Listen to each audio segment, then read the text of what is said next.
नमस्कार, मैं हूं संदीप चौधरी। आज सीधा सवाल संडे स्पेशल में बात होने वाली है 24 के लोकसभा चुनाव की। तैयारियां अपने शबाब पर हैं। आने वाले हफ्ते में चुनावी घोषणा भी संभव है। हालांकि अब चुनाव आयोग आयुक्त विहीन भी होता दिख रहा है। इतने बड़े चुनाव और चुनाव आयोग में आयुक्तों का अभाव भी है।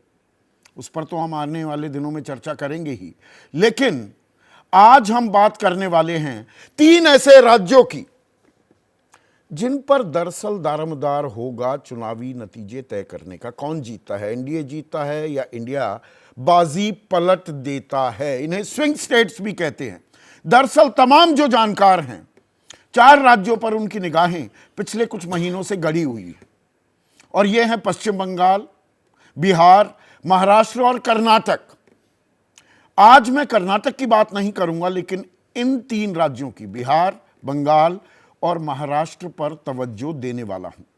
कुल मिलाकर 130 सीटें, 42 पश्चिम बंगाल में, 40 बिहार में और 48 महाराष्ट्र में।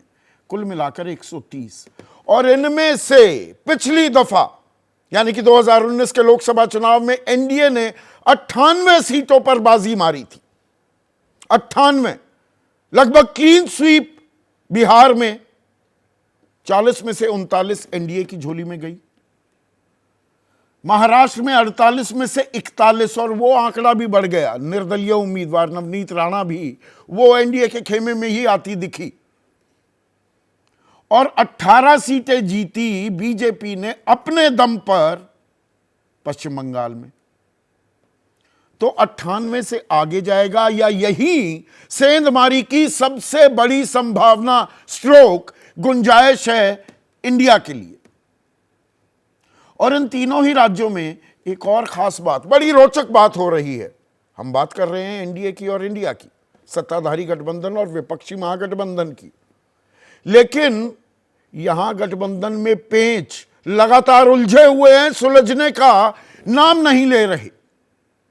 और पश्चिम बंगाल में तो ऐसे उलझ गए हैं पेंच कि दरअसल वहां पर इंडिया गठबंधन अब अस्तित्व में है या नहीं, इस पर ही सवालिया निशान लग गया है। और निशान क्यों लगा? क्योंकि जो 42 सीटें हैं, 42 की 42 सीटों पर ममता बनर्जी ने तृणमूल कांग्रेस के उम्मीदवारों को उतार दिया। बाकायदा आज एक परेड कराई मंच पर अपने 42 उम्मीदवारों की। 6 मुसलमान, 12 महिलाएं और 16 सांसदों में से 4 के टिकट भी काटे। कुल मिलाकर 22 सांसद थे। और यहां पर दिलचस्प बात क्या है, स्टार स्टडेड एक लिस्ट निकाली है। इसमें 7 दल बदलू भी हैं। वो तृणमूल में कभी नहीं थे, तृणमूल में बाद में आए। पर मैं स्टार कैंडिडेट्स जो हैं उनके नाम आपके सामने पेश करता हूं।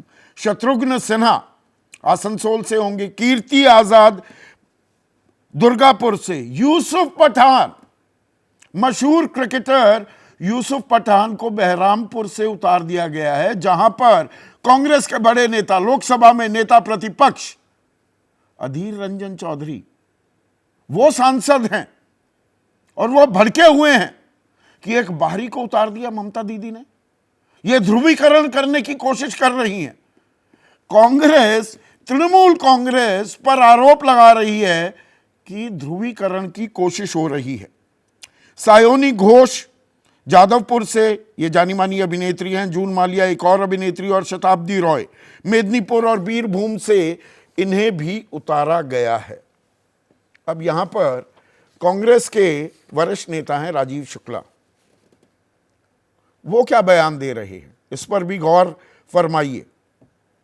वो कह रहे हैं सीट शेयरिंग अलग चीज है, इंडिया में होना अलग चीज है।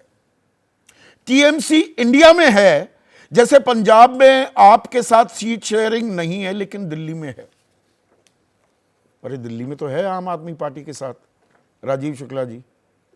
तृणमूल के साथ कहां आपका गठबंधन है?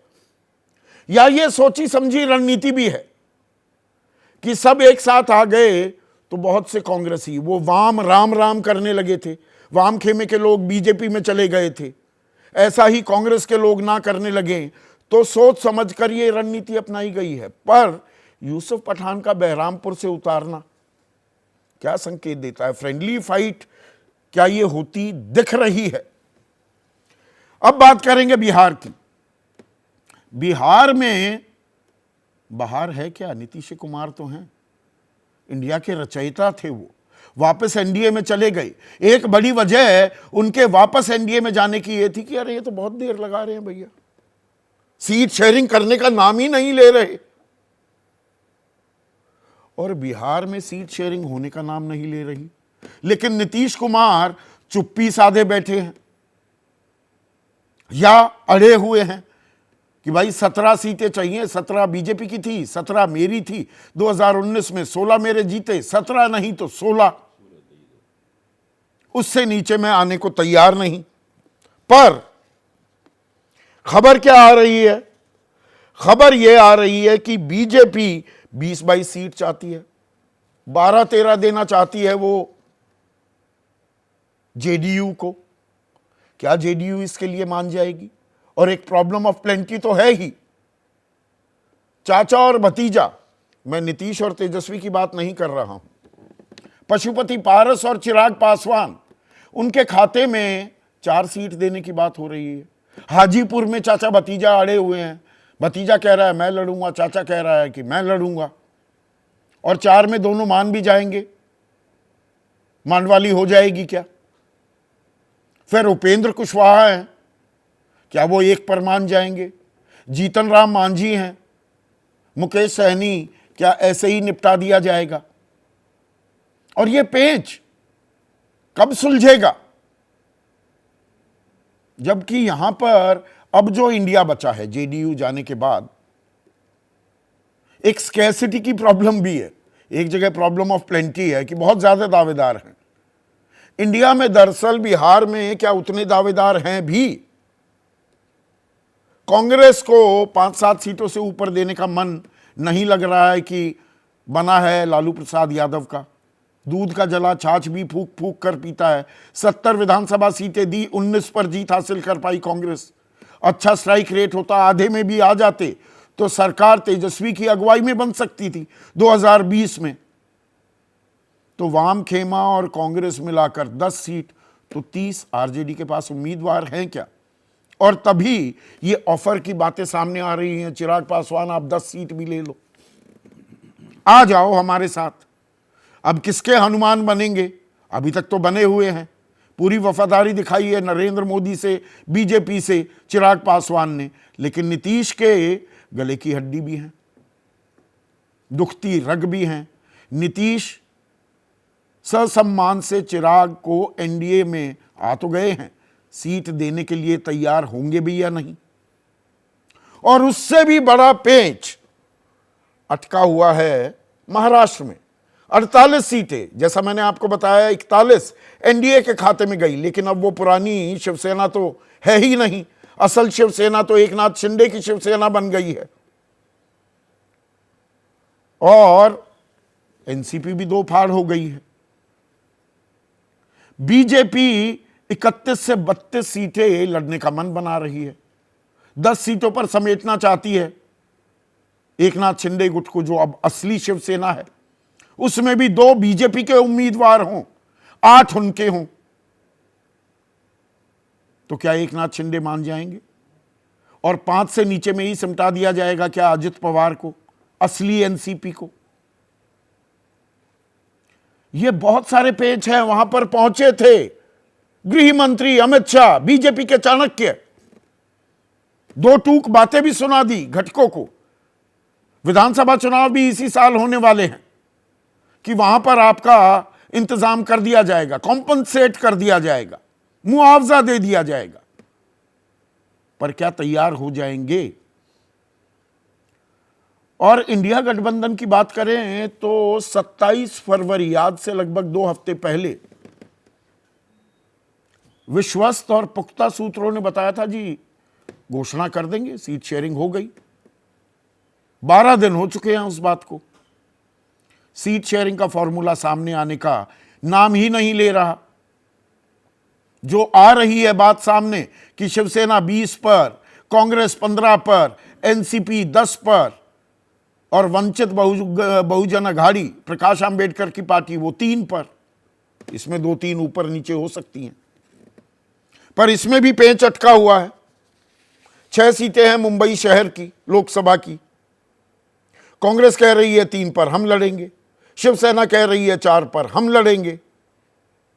लड़ेंगे अड़ेंगे, ये खेल कब तक चलेगा?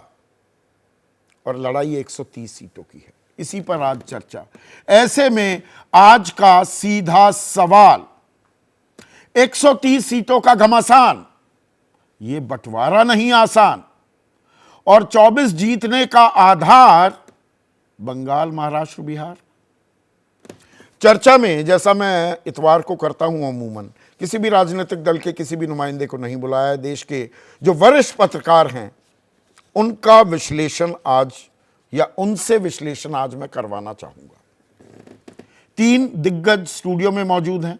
अभय दुबे, जाने माने राजनीतिक विश्लेषक, वरिष्ठ पत्रकार दिबांग। विजय त्रिवेदी, एक और वरिष्ठ पत्रकार। संदीप सोनवलकर, महाराष्ट्र और मुंबई में राजनीतिक नब्ज टटोलते रहते हैं। और हिंदुस्तान टाइम्स के पॉलिटिकल एडिटर विनोद शर्मा भी इस चर्चा में जुड़ चुके हैं। विनोद, बंगाल से शुरू करते हैं, पूरब से शुरू करते हैं। 42 के 42 उम्मीदवार उतार दिए ममता बनर्जी ने। अब राजीव शुक्ला कह रहे हैं इंडिया में होना अलग चीज है, सीटों का बंटवारा अलग। बहरामपुर से भी एक स्टार कैंडिडेट को उतार दिया, एक क्रिकेटर को, भड़के हुए हैं अधीर। तो ये इंडिया वहां अब डेड एंड बेरेड हो गया, पुराने जमाने की कहानी हो गई, या ये रणनीति है? देखिए, बात यह है कि 2 तरह के आकलन वेस्ट बंगाल के बारे में लगाए जा रहे हैं संदीप। एक आकलन यह है कि जितना तृणमूल के खिलाफ रेस क्राउडेड होगी उनके खिलाफ, उतना तृणमूल को फायदा होगा। और उस हद तक राजीव शुक्ला सही बोल रहे हैं। अगर तृणमूल इस बात पे तटस्थ है कि भले ही अभी जितनी रस्साकशी चल रही है, लेकिन इलेक्शन के बाद वो इंडिया का ही हिस्सा है, और ये बार बार दोहराती भी है ममता बनर्जी। लेकिन सबसे बड़ा प्रश्न चिन्ह यह है कि भारत की राजनीति में अगर 3-4 लोग जो अपने मर्क्यूरियल टेम्परामेंट के लिए जाने जाते हैं, और अगर जिस दिन अगर उनका मूड खराब हो तो सरकार भी गिरा सकते हैं, उनमें से ममता जी का नाम लिया जाता है। एक नाम ममता जी का लिया जाता है, और मायावती जी का भी लिया जाता था, उसी तरह से जयललिता का भी लिया जाता था। ये मैं इंगित इसलिए नहीं कर रहा हूं कि मैं समझता हूं कि भाई महिलाएं सक्षम नहीं है अच्छी राजनीति के, लेकिन सच्चाई ये है कि ये तीनों मास लीडर्स थी और बहुत आसानी से मानती नहीं थी, अपनी बात ज्यादा मनवाने की कोशिश करती थी। ये जो बहरामपुर से सीट लड़वाई है और एक मुस्लिम क्रिकेटर को दिया है, फॉर्मर क्रिकेटर को, मैं समझता हूं ये प्लॉट का सबसेट है। क्योंकि अधीर रंजन चौधरी जो हैं, उन्होंने, मैं समझता हूं, काफी बदजुबानी की है।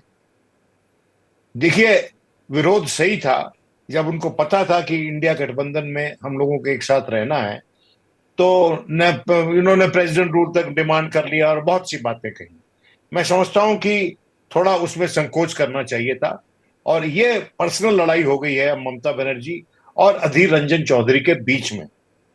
तो आज के दिन जो 42 सीटें अनाउंस किए हैं ममता बनर्जी ने, वो शायद, मैं समझता हूं, फॉर्मल या फाइनल नहीं होंगी। अभी भी बात बन सकती है अगर पीछे के दरवाजे से या बैकरूम में कोई मैन्यूवरिंग करती है कांग्रेस और टीएमसी मिलकर। नहीं, मैन्यूवरिंग का रास्ता छोड़ा है क्या ममता बनर्जी ने? फ्रेंडली फाइट तो नहीं है ना बहरामपुर? मतलब वो जो आपने सबसेट शब्द इस्तेमाल किया, वही तो असल टेस्ट केस हो जाएगा ना इस गठबंधन का। देखिए, वो इसलिए भड़के हुए घूम रहे हैं अधीर रंजन चौधरी। एक डर ममता बनर्जी को यह है कि भारतीय कांग्रेस पार्टी जो है वो एक ऐसी सक्षम पार्टी है जो कि उनके माइनॉरिटीज के वोट बैंक पे सेंध लगा सकती है। और मैं समझता हूं उस हद तक उनको आश्वासित करना पड़ेगा कांग्रेस पार्टी को। क्या उसके पेच है, क्या उसकी बारीकियां हैं, ये तो ये लोग बेटर समझते हैं। लेकिन दूर से टेलीस्कोपिक एनालिसिस यही है कि ममता बनर्जी को दो चीजों पे आश्वासित करना जरूरी है। एक, कि जो कांग्रेस है वो प्रतिस्पर्धा में नहीं है माइनॉरिटी वोट के लिए वेस्ट बंगाल के, पूरे वेस्ट बंगाल के स्तर पे। और दूसरा, कि ममता बनर्जी वो इज्जत चाहती है जो किसी भी मजबूत रीजनल पार्टी को मिलनी चाहिए, क्योंकि शुरू में जो बना था, जो टेम्पलेट बनी थी, उसमें यह माना गया था कि प्राइमेसी उसी पार्टी को दी जाएगी जो जमीन पे प्रदेशों में स्ट्रांग है। तो रीजन ये प्रदेश वाइज ये अलायंस होना था, और वो मैं समझता हूं उसमें गतिरोध पैदा हुआ है। गतिरोध क्या, अगर मैं ये कहूं विनोद कि दरअसल इंडिया है कहां, एक दिल्ली और एक तमिलनाडु, जमा पुल्लुचेरी एक ही सीट है, वो 40 सीटें, दो ही जगह गठबंधन होता दिखाया इंडिया का। बाकी बिहार में गठबंधन हो जाएगा पर वो आधा अधूरा, नीतीश कुमार उससे बाहर निकल गए। महाराष्ट्र में हो रहा है पर महाराष्ट्र में शिवसेना भी दो फाड़ हो चुकी है, एनसीपी भी दो फाड़ हो चुकी है। तो सही मायने में ये सिमट कर दो राज्यों पर आ गया क्या? मैं आपको एक बात बताना चाहता हूं जो मुझे मेरे लिहाज से बहुत ज्यादा विश्लेषण करने वालों ने उस पर तवज्जो नहीं दी है। देखिए, भारतीय जनता पार्टी आज के दिन जो एम्बुलेंस चेजर होते हैं ना, उसकी तरह बिहेव कर रही है। वो उन पार्टी से साठगांठ उसने कर ली है जिन पार्टी का नेतृत्व वृद्ध हो चुका है। और ये पार्टीज जो हैं, ये अर्स्टवाइल जनता दल के घटक दल हैं, ये कमंडल पार्टीज हैं। और ये भारतीय जनता पार्टी लंबे रास्ते में, लंबे रन में इसको हजम करना चाहती है, कमंडल वाली पार्टी ये उनको हजम करना चाहती है। मैं नाम ले देता हूं, Janata Dal S, Janata Dal you, BJD, ये जो पार्टीज हैं इनको ये हजम करना चाहते हैं। और इनके गले में इस स्ट्रेटजी के चलते दो बड़ी हड्डियां अटकी हुई हैं, एक है आरजेडी और एक है समाजवादी पार्टी। अब आप बोलते रहिए कि वो वीक हैं, कोई बचा ही नहीं, कोई अलायंस नहीं हुआ, लेकिन आज के दिन अगर भारतीय जनता पार्टी को मुस्तैदी से कोई लड़ाई दे सकता है तो ये दो पार्टीज बिहार और उत्तर प्रदेश में दे सकती हैं। उसी तरह से महाराष्ट्र में, अब उसमें एनसीपी तो पार्ट नहीं थी पुराने जनता दल की, या शिवसेना नहीं थी। यहां पर ये बाल्कनाइजेशन की स्ट्रेटेजी लगा रहे हैं कि जो आपके साथ नहीं आ रहा उसको बाल्कनाइज कर दो। शिवसेना को बाल्कनाइज कर दिया इन्होंने एनसीपी को बाल्कनाइज कर दिया। तो आज की राजनीति का खेल ही यही है ना, साम दाम दंड भेद। और इसमें ऐसा नहीं है कि एनडीए भी, एक सेकंड विनोद दिबांग, की एनडीए, हम इंडिया के दरारों की बड़ी चर्चा करते हैं, एनडीए पर भी अगर हम गौर करें, बीजेपी 195 सीटों का ऐलान किया है, पर इन्हीं राज्यों में अभी ऐलान नहीं हुआ है, बिहार में, महाराष्ट्र में नहीं हुआ। और यहां पर भी जो अलायंस है वो पूरा मुकम्मल है या नहीं है, उसमें पेच अटके हुए हैं, ये लाख टके का सवाल है। अभी तक आप महाराष्ट्र का बंटवारा अभी तक तय नहीं कर पाए, ना ही बिहार का। जी जी बिल्कुल। और देखिए हो क्या रहा है कि विनोद कह रहे हैं सही है, उन्होंने वो पार्टियां तोड़ दी हैं। पार्टियां तोड़ने का एक बड़ा असर हुआ, और जो गृह मंत्री अमित शाह ने कहा भी कि भाई वोट ट्रांसफर हो पाएंगे कि नहीं। मतलब शिवसेना अगर दो फाड़ हुई है तो शिवसेना का जो वोट है वो अलायंस की तरफ आ पाएगा या उद्धव के साथ जुड़ जाएगा हमारा वोट। हाँ, तो इसी ऊहापोह में है क्या बीजेपी, तभी नहीं सीट शेयरिंग हो पा रही। बिल्कुल, ये एक बड़ी समस्या है। यही समस्या देखिए, आप पश्चिम बंगाल की जो बात हो रही है, पश्चिम बंगाल में जो स्टेट यूनिट है उसने लिख कर दिया अगर हम टीएमसी से तालमेल करेंगे तो हमारा वोट बीजेपी की तरफ खिसक सकता है। ये देखिए कि टीएमसी का वोट क्या है, ये पुराना कांग्रेसी वोट है, लेफ्ट पार्टी का वोट है। पुराना कांग्रेसी का वो वोट अब बच गया है कांग्रेस के पास, जो टीएमसी से लगातार लड़ता रहा है। और वाम जो राम राम करने लगे थे जब इनका गठबंधन हुआ था, क्या उससे भी सबक लिया है ममता? बिल्कुल, उससे भी सबक लिया। और दूसरी, टीएमसी के वोट पर ही रहे, कांग्रेस के वोट पर ही रहे, तो कांग्रेस का वोट टीएमसी की तरफ, मैंने पिछली बार भी ये इशारा किया था कि इसलिए वो ये नहीं चाहते कि भाई टीएमसी से कोई किसी तरह से तालमेल हो। टीएमसी के लिए भी नुकसान हो जाएगा, क्योंकि वो जो वोट उनकी तरफ आना चाहिए था अलायंस के बाद, वो पता चला बीजेपी की तरफ चला गया। और वहां मार्जिन बहुत ज्यादा नहीं है, 11 सीटों में करीब 10% का मार्जिन है। तो ये एक बड़ी समस्या है कि अगर आप तालमेल करेंगे भी, जब आप इतने टुकड़े कर देंगे, इतने टुकड़ों से बातचीत करेंगे, इतने टुकड़े आपके साथ रहेंगे, तो एक तो उनकी एक्सपेक्टेशन से आप कैसे आप उनका जो वो चाहते हैं वो कैसे पूरा करेंगे, दूसरा वो पूरा हो न हो, आधा अधूरा रहे तो कैसे वोट ट्रांसफर होगा? वोट ट्रांसफर एक बड़ी समस्या है कि आप कर पाएंगे या नहीं, वो दोनों गठबंधनों में दिखाई देता है। आप महाराष्ट्र देख लीजिए, महाराष्ट्र में तो एकनाथ शिंदे कर पाएंगे या नहीं, बिल्कुल। अजित पवार कर पाएंगे अजित या पवार नहीं, कर या पाएंगे बिहार में नीतीश कुमार कर पाएंगे या नहीं, जैसा बिल्कुल। पहले करते आए। हमेशा अरिथमेटिक और केमिस्ट्री की बात होती थी, अरिथमेटिक तो बरकरार है, वो केमिस्ट्री है या नहीं, अब वो वहाँ रसायन अजित शास्त्र काम कर रहा है कि नहीं इस बार? अजित पवार का जहां उसको उम्मीद की जा रही थी वो उम्मीदवार नहीं है, और शरद पवार का उम्मीदवार खड़ा हुआ है, तो जो एनसीपी का वोटर है वो क्या बीजेपी की तरफ चला जाएगा या वो शिंदे की तरफ चला जाएगा? वो तो वहीं चला जाएगा एनसीपी। तो ये एक बड़ी समस्या है। इसलिए ये जो स्टेट्स हैं इनमें कुछ भी हो सकता है, और ये तालमेल होना बहुत जरूरी है। अधीर रंजन की बात, आप ये बात मानते हैं, बरकरार है इस बात पर आप सभी लोगों के एक जनरलाइज स्टेटमेंट को मैंने शुरुआती अपने संबोधन में कहा कि ये 4 राज्य तय करेंगे 2024 का चुनाव, उनमें से 3 की चर्चा कर रहे हैं आज। ये इसीलिए 4 राज्य, 130 सीटें जो ये हैं, ये 4 राज्य बहुत महत्वपूर्ण है। और बंगाल पर ही रहें तो आप कांग्रेस की जो हालत है वो देख लीजिए। कांग्रेस को पिछली बार केवल 2 सीट मिली, बहरामपुर की सीट और मालदा साउथ की सीट। एक सीट में वो दूसरे नंबर पर है मुर्शिदाबाद। तो मुर्शिदाबाद पे इनका क्लेम बनता था, पर मुर्शिदाबाद जीती किसने? टीएमसी ने जीती। तो आपका क्लेम ही 2 सीट पर बनता है, और भी कोई भी सीट मांगेंगे तो वहां टीएमसी है। तो मुझे लगता है कि वो एक अच्छी तरीके से कांग्रेस को हो क्या रहा है, वो परिवार जहां एक बुजुर्ग नहीं होता, हाँ। माँ बाप बुजुर्ग नहीं होते, उसमें आप देखिए भाई बहन आपस में लड़ते से रहते हैं। माँ होती है, पिता होते, तो वो जो कह देते हैं वो मान लिया जाता है कि भाई ये अब बुजुर्ग हैं, ये हमारे कह रहे हैं। यहाँ जो बुजुर्ग हैं वो तो जो होने चाहिए, जो मेन पार्टी आप देख रहे हैं वो तो अभी भी गली गली घूम रहे हैं, है ना। कांग्रेस को एक तरीके से लीड ये लेनी चाहिए थी, वो लीड नहीं ले रही है, इसीलिए ये तालमेल हो नहीं पा रहा, बातचीत नहीं हो पा रही। बीजेपी तो लीड ले भी रही है, पर बंगाल और महाराष्ट्र को सुलझा नहीं पा रही। बीजेपी ने क्या किया कि बीजेपी ओवर कॉशियस है, उसने सबको अपनी तरफ ले लिया है। हाँ। अब आप सबको ले लेंगे, अपना कुनबा इतना बड़ा बना कहीं देंगे, की ईंट कहीं का रोड़ा, सबको ले लिया, आ जाओ जो आना है। तो भानुमति के लिए समस्या यही है। प्रॉब्लम ऑफ प्लेंटी है। प्रॉब्लम ऑफ प्लेंटी है। ठीक है, अब महाराष्ट्र पर स्पेसिफिक डिस्कशन करते हैं। संदीप, दोनों ही जगह पेच कहां अटका हुआ है? पहले इंडिया गठबंधन से शुरू करते हैं। भाई 27 तारीख को महाविकास अघाड़ी वाले बता रहे थे हम तो घोषणा कर देंगे, और आज हो गई 10 मार्च।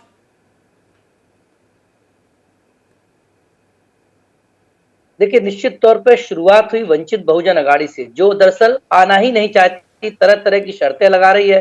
शरद पवार साहब के वो बहुत करीब है, वो तरह तरह की शर्तें लगाते और चिट्ठियां लिखते हैं। उसके चलते बात अटकी रही और कुछ नहीं हो पाया। इस बीच चूंकि राहुल गांधी समय नहीं दे पा रहे, इसलिए महाराष्ट्र का पेच सुलझने से अभी बाकी है। एक बार राहुल गांधी एक तो राहुल गांधी बहुत मशगूल हैं, बहुत बिजी शेड्यूल है उनका, कोई किसी से मिल ही नहीं पा रहे। अशोक चौहान चले गए 40 दिन इंतजार करके, मिलिंद देवड़ा निकल लिए, यहां गठबंधन नहीं हो पा रहा, वो मशगूल हैं। असल में राहुल गांधी की जरूरत इसलिए कि राहुल गांधी 17 तारीख को मुंबई आ रहे हैं, और अब ये कह दिया कि जब तक वो आ रहे हैं उनके साथ गठबंधन की एक सभा होने वाली है, तब तक कुछ ना किया जाए। यानी 17 तारीख तक तो महाराष्ट्र में कोई अनाउंसमेंट नहीं होने वाला, जब तक राहुल की सभा होने वाली। पहली। दूसरी मुश्किल है कि कांग्रेस को डर है कि कभी मुंबई छोड़ दिया, जहां पर एक सीट पे संजय निरुपम ने तो बगावत की स्थिति लगभग कर दी है। उन्होंने साफ कह दिया कि शिवसेना ने जो कैंडिडेट घोषित किया है वो असल में खिचड़ी घोटाले का आरोपी है। यानी एक तरीके से खुली लड़ाई संजय निरुपम ने कर दी है, और ये लड़ाई जो है पूरे राज्य में, मुझे लगता है पिछले 10 दिन में इंडिया गठबंधन को जो एडवांटेज महाराष्ट्र में दिख रहा था अच्छा, उसमें थोड़ी कमजोरी आई है। बीजेपी के जो झगड़े हैं वो सिर्फ सीट बंटवारे को लेकर है, लेकिन बीजेपी ये जानती वो जो कह देगी वो सहयोगियों को मानना पड़ेगा। तो बीजेपी खुद 32 सीटों में, इससे ज्यादा सीटों पर लड़ना चाहती है, और पर मान गए हैं एकनाथ शिंदे और अजित पवार। अजित पवार एकनाथ शिंदे मान गए हैं, पेच तो वहां भी अटका हुआ है ना भाई। मेरी जानकारी है, आप बताइए। 2 कठोर शब्दों का इस्तेमाल करते हुए घटकों से बात की अमित शाह ने, पर अभी सुलझा नहीं है पेच। देखिए, अजित पवार का मामला तो सुलझ चुका है जहां तक, लेकिन एकनाथ शिंदे की मजबूरी यदि कि 10 से सीटें कम लड़ते हैं तो विधानसभा चुनाव के पहले उनकी अपनी पोजीशन बहुत कमजोर हो जाएगी। इसलिए उन्होंने बीजेपी को एक फार्मूला और दिया है। वो ये फार्मूला है कि भले शिवसेना की सीट और कैंडिडेट बीजेपी का हो जाए, ऐसी 2 सीटें आइडेंटिफाई अभी कर दी गई हैं, नॉर्थ वेस्ट की एक सीट है जहां पर गजानन कीर्तिकर है, दूसरा पालघर की सीट है जहां राजेंद्र गावित को बीजेपी देना चाहती है। ऐसे हिंगोली की सीट पर भी बात हो रही कि कैंडिडेट बीजेपी का हो लेकिन चुनाव चिन्ह में शिवसेना को, तो सिर्फ अब फेस सेविंग की कोशिश हो रही है। लेकिन एक बात जरूर है कि बीजेपी और शिवसेना जो एकनाथ शिंदे की, उनके कार्यकर्ताओं में कोई बहुत मनोमिलाप नहीं है, उसका निश्चित तौर पर दुष्परिणाम देखने को मिलेगा।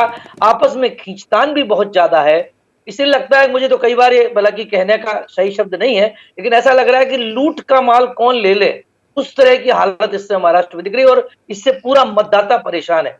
एक जो मजाक में लोग कह रहे हैं कि जो बीच में शीना बोरा की फिल्म आई थी, इसमें पता नहीं चल रहा था कि कौन किसका क्या रिश्तेदार है, ऐसे ही महाराष्ट्र में समझ ही नहीं आ रहा दरअसल कि कौन कहां से खींचतान कर रहा है। कौन कहां से खींचतान कर रहा है। और ये इंडिया की खींचतान खास मुंबई को लेकर सुलझती दिख रही है आपको? 4 पर शिवसेना कह रही है, 3 पर कांग्रेस ताल ठोक रही है। नहीं,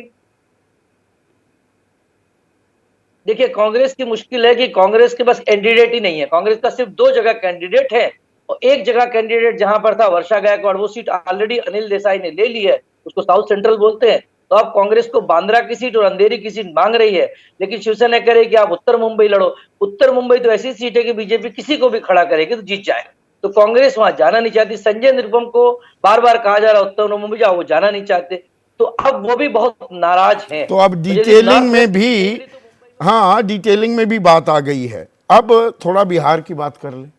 ये सीटों का बंटवारा नहीं हो रहा, मैंने छोड़ दिया इंडिया, एनडीए में कहां हो पा रहा है? अबे लेकिन ये तो पहले से लगभग तय था कि एनडीए में भी इसी प्रकार की घपड़चौंध होगी, हाँ। इसी प्रकार का हंगामा होगा, क्योंकि भारतीय जनता पार्टी की, देखिए कल हम लोगों ने बिहार पर चर्चा की थी थोड़ी सी, उसमें भी ये बात आई थी। भारतीय जनता पार्टी की बिहार में महत्वाकांक्षा ये है कि किस तरीके से वो अपना वर्चस्व बिना किसी की मदद के, बिना किसी का दामन थामे वो करे। थोड़ी उसको लगता है कि थोड़ी इसमें कसर बाकी रह गई है। कोशिश बहुत दिनों से जारी है ईबीसी के अंदर काम करने की और दूसरी जगह महादलितों में काम करने की, थोड़ी कसर बाकी रह गई है। वो कसर वो इस लोकसभा चुनाव में पूरी करना चाहते हैं।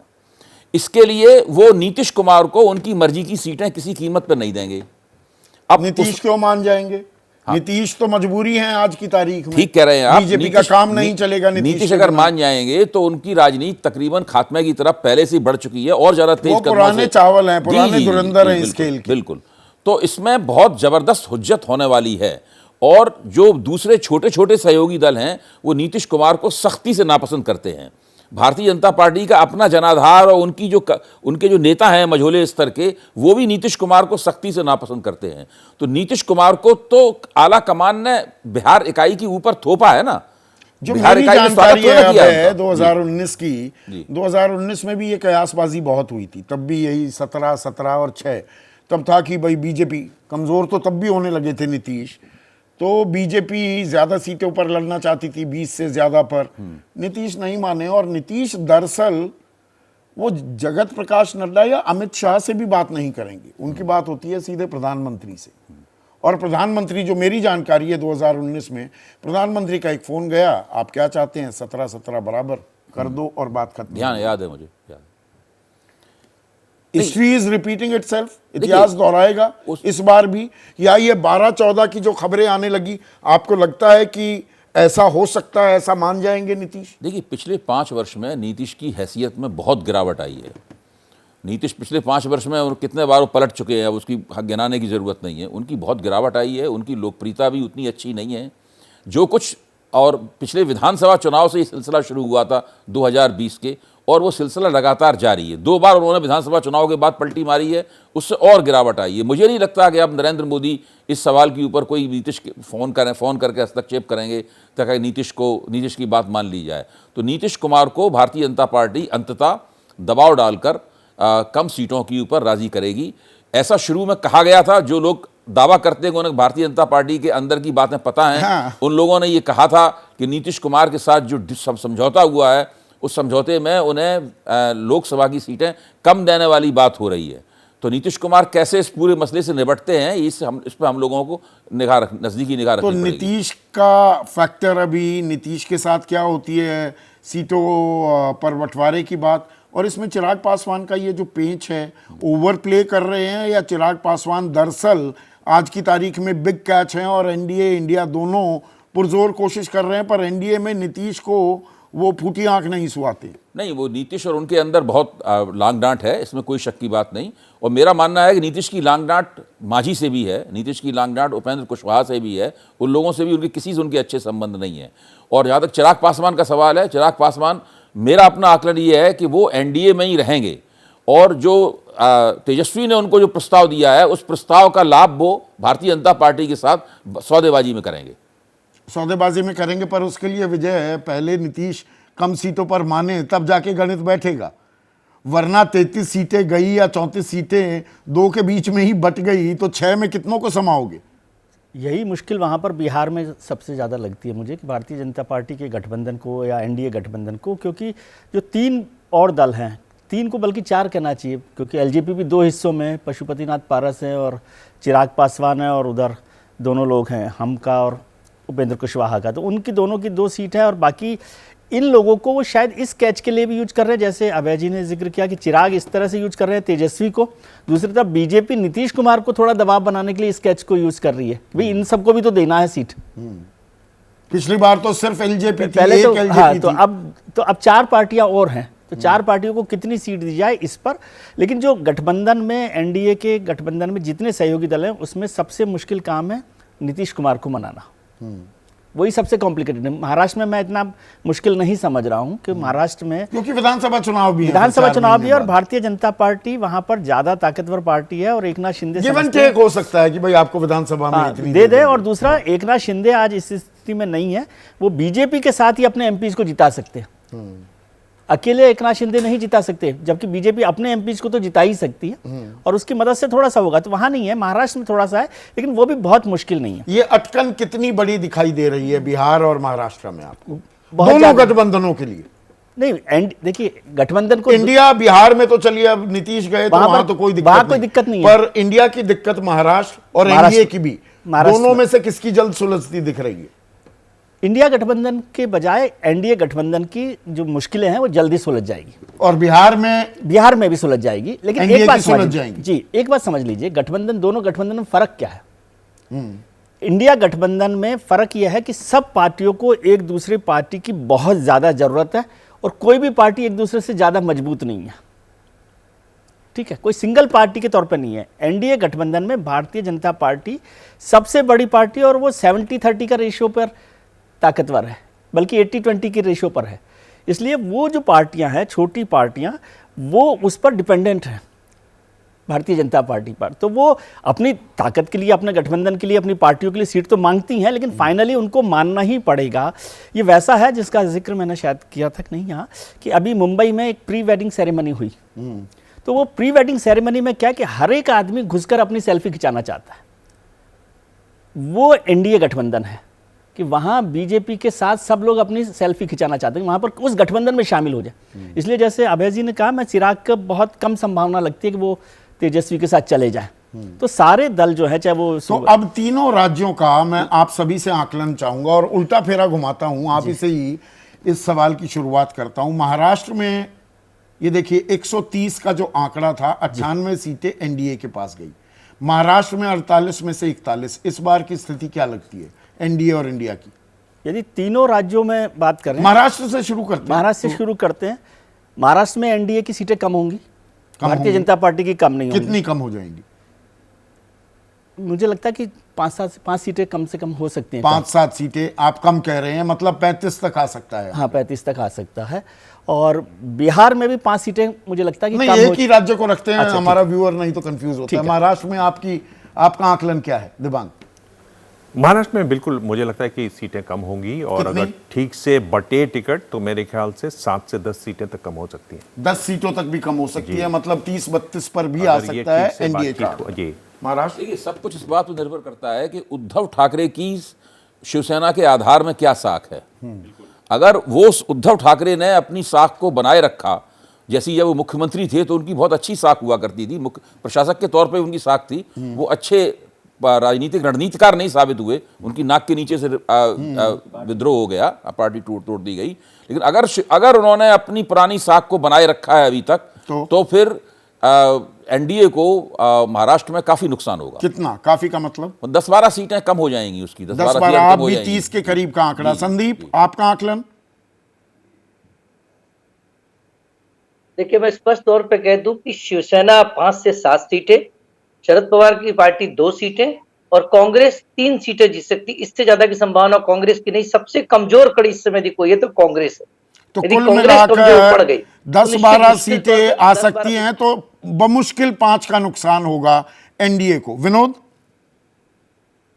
देखिए, मेरा ये मानना है कि जो वहां शिवसेना है उसका प्रदर्शन would be directly proportional to Shinde साहब को कितनी इज्जत या कितना शेयर मिलता है सीट शेयरिंग में, रूलिंग अलायंस में। आप इस बात को समझिए, शिवसेना की आज के दिन काफी हद तक वैसी स्थिति है जैसे कि सोवियत यूनियन के टूटने के बाद रूस की है। वो चाहती है कि वो वही वर्चस्व पे आ जाए। सेना के दोनों घटक दल ये चाहते हैं कि उनका वही वर्चस्व हो जाए जो एक समय में था। आज की तारीख में आप कितना महाराष्ट्र आकलन में। कर रहे हैं? थोड़ा सा क्रिस्प अगर जवाब मैं- दें प्लीज। मैं देखिए, मेरा ये मानना है, I will go by the 10 to 12 10 figure से कि जो 12 10 का से 12 सीटें कम हो सकती हैं, तो आंकड़ा आ 30 सकता से है। 32। 4 हमारे मेहमान कह रहे हैं, एक मेहमान का कहना है कि, बल्कि 2 मेहमानों का कहना है कि 5 सीटों तक का नुकसान, 3 कह रहे हैं 10 से 12 का। पश्चिम बंगाल, छोटा छोटा जवाब चाहूंगा, अब हमारे पास 3 मिनट बचे। पश्चिम बंगाल में जी। पश्चिम बंगाल में एनडीए गठबंधन तो है ही नहीं, वहां पर केवल बीजेपी है। BJP, TMC. बीजेपी का यदि नुकसान हुआ तो 2 से ज्यादा सीटों का नहीं हो सकता, लेकिन 2 सीटें बढ़ भी सकती हैं मुझे प्लस लगता है। माइनस 2। इसमें एक चीज और जोड़ दूं कि आप वहां पर एनडीए इंडिया गठबंधन की बात कर रहे हैं, आप ये फेस सेविंग मत कहिए कि वो मुस्लिम वोटों के इसके लिए उसके लिए, जब बहरामपुर सीट या 2 सीटें भी नहीं छोड़ सकती हाँ, तो TMC कोई इंडिया है नहीं, इंडिया मैं तो वो गठबंधन कह है। रहा हूं। दिबांग? मुझे भी लगता है कि वहाँ जो टीएमसी है उसकी सीटें उतनी कम नहीं होगी। मुझे लगता है कि बीजेपी की कुछ सीटें, 1-2 सीटें कम हो सकती हैं। कांग्रेस का सुपड़ा देखिए, साफ हो इन सकता है। तीनों प्रांतों में सबसे बड़ी टक्कर पश्चिम बंगाल में होगी बीजेपी के खिलाफ। जबरदस्त चुनाव होगा, मेरे ख्याल अभूतपूर्व दृष्टि का चुनाव होगा वहाँ पर। और उसके अंदर भारतीय जनता पार्टी की जो पहले 18 सीटें थीं, मेरा मानना है कि 13 या 14 सीटें रह जाएंगी। 13 या 14। आप 3 से 4 का नुकसान कह रहे हैं। संदीप? मुझे लगता है कि बंगाल में फिर से बीजेपी बढ़ेगी 2 सीटें। लेकिन एक सूचना और छोटी सी जोड़ना चाहता हूं, जो कल मैं दिल्ली में था, कुछ कांग्रेसी बड़े नेताओं से बात हुई कि केरल में कांग्रेस को नुकसान हो रहा 7 से 8 सीटों का। तो कांग्रेस को ये भी केरल समझना पर भी होगा कि आएंगे, कहां से आज तो हम बढ़ इन 3 राज्यों पर ही रहते हैं। पश्चिम बंगाल में आपका आकलन, विनोद? भाई, पश्चिम बंगाल में मैं समझता हूं कि ममता बनर्जी जो है वो अपनी जमीन रखेगी ब्रॉडली। कितनी सीटें कम होंगी, ज्यादा होंगी, ये कहने के लिए आज मैं सक्षम नहीं हूं, क्योंकि वहां इलेक्शन बहुत कॉम्प्लिकेटेड है आज के दिन। देखना यह है कि सीपीएम और कांग्रेस का अलग से लड़ना और टीएमसी का अलग से लड़ना और बीजेपी का अलग से लड़ना, ये किस गणित की तरफ ले जाता है। आप इस बात को समझिए कि मैंने जैसे शुरू में कहा कि जो ऑपोजिशन स्पेस, जो एंटी टीएमसी स्पेस है, वे ह्यूजली फ्रेगमेंटेड है आज के दिन। और उसमें चॉइसेस है वोटर के पास कि किसको देना है ममता जी के खिलाफ। तो वो कोई अच्छी स्थिति नहीं है तो वो विपक्ष के लिए। समीकरण वहां का इतना कॉम्प्लिकेटेड है, टू क्लोज टू कॉल हम इसे कह सकते हैं। ज्यादातर लोग 2 सीटों तक का नुकसान बीजेपी को हो सकता है या फायदा भी हो सकता है, इस ओर इशारा कर रहे हैं। वही यथास्थिति ही बरकरार रहेगी क्या? आप बिहार की बात, विजय?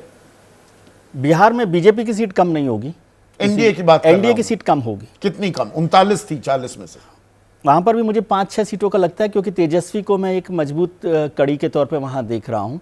तेजस्वी जितनी जेडीयू की सीटें कम कर सकते हैं या एलजेपी को भी मिलाकर 5 सीटें, 5 सीटें, 5 मान लेते हैं। 5। दिबांग?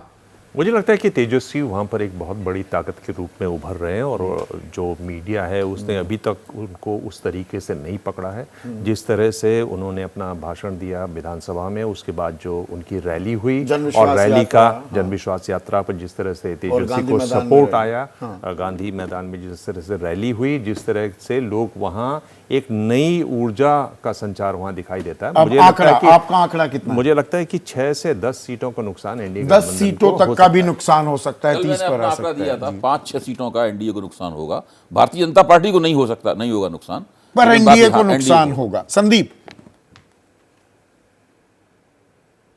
कि एनडीए को बिल्कुल नुकसान हो सकता है वहां पर, लेकिन कांग्रेस के जो अंदरूनी झगड़े उसके चलते कांग्रेस के जो एज था तेजस्वी के साथ जाने का, वो जरूर कहीं ना कहीं नुकसान में दिखता है। कल भी मेरी बिहार के कुछ नेताओं से बात हुई, कल वहां एक बड़ा खेला हुआ, एमएलसी की सीट राहुल गांधी जिसको देना चाह रहे थे वो उसको बजाय किसी और को दे दी गई। तो इतना बिहार में झगड़ा भी है। विनोद, बिहार 20 सेकंड में प्लीज। देखिए, बिहार में जो जो अपनी छाप छोड़ी थी तेजस्वी ने, और मैं यहाँ दिबांग से एग्री करता हूँ और अभय से भी, कि तेजस्वी इज द मेजर फैक्टर। आज के दिन बिहार का सबसे बड़ा नेता तेजस्वी है। तो हर पार्टी आंकड़ा की क्या तरफ है? देख लीजिए, सबको मिला के सबसे बड़ा नेता तेजस्वी है। और जिस तरह से उसने सरप्राइज किया था पिछले असेंबली इलेक्शन में, वो दोबारा कर सकता है सरप्राइज आपको। वैसे कितना नुकसान हो सकता है? बहुत से लोग मानते हैं कि बहुत से लोग ये मानते हैं कि वो तो इलेक्शन जीत गया था, उसको तो हराया गया आंकड़ा दीजिए ना तंत्र का विनोद, इस्तेमाल करके। आंकड़ा दीजिए ना कितना। देखिए मैं थोड़ा कंजर्वेटिव हूँ, आंकड़े नहीं देता हूं मैं, लेकिन मैं ये बता रहा हूं आपको कि पहले से इंप्रूवमेंट होगा। इंप्रूवमेंट होगा। वो तो एक सीट थी एनडीए के पास, इंडिया के पास, वो बढ़ सकती है। तो पूरा खाका खींचे 130 सीटों का, तो महाराष्ट्र में 5 से 10 सीटों का नुकसान और 5 से 10 का ही आंकड़ा आ रहा है बिहार के लिए। तो इसका मैं एवरेज भी लूं तो लगभग, हाँ मैं ये मान लेता हूं कि 15 सीट नीचे जा सकती है बीजेपी। तो 98 का आंकड़ा एनडीए का इन 130 सीटों में 83, 84, 85 तक भी जा सकता है क्या? और संभावना अगर कहीं गुंजाइश है बढ़त की तो वो है पश्चिम बंगाल, 2-3 सीटें बढ़ा भी सकती है बीजेपी। ये आज की स्थितियां, भविष्यवक्ता नहीं है, रोज राजनीति बदलती है।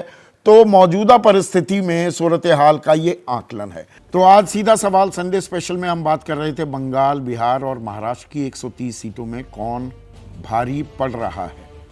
अब हमारे दर्शक हैं मंगल सिंह आर्य, गौतम बुद्ध नगर, जहाँ से मैं ये कार्यक्रम भी कर रहा हूँ, वहीं रहते हैं। देश में रोजगार के नाम पर गठबंधन कब होगा? अब ये देखिए, आम वोटर की राय भी आप सुनिए कि ये गठबंधन, सीट शेयरिंग, ये तो होता रहेगा, असल मुद्दों पर भी चर्चा होगी क्या? अहम बात कही है आपने मंगल बाबू। और महेंद्र नागर हैं, मुजफ्फरनगर वासी हैं, यूपी के हैं। कांग्रेस खुद ही आगे बढ़कर लीड ले, ऐसा नहीं हो पा रहा है। और यहाँ पर जानकारों का भी ये मानना था, लीड तो करना पड़ेगा ना, ये अपने आप ही कन्वेयर बेल्ट नहीं है, ये सत्ता का कन्वेयर बेल्ट नहीं है कि उनका सूटकेस आ गया अब मेरा भी आ जाएगा। ऐसे नहीं होने वाला है, ये बदल चुकी है राजनीति। आज इतना ही, नमस्कार।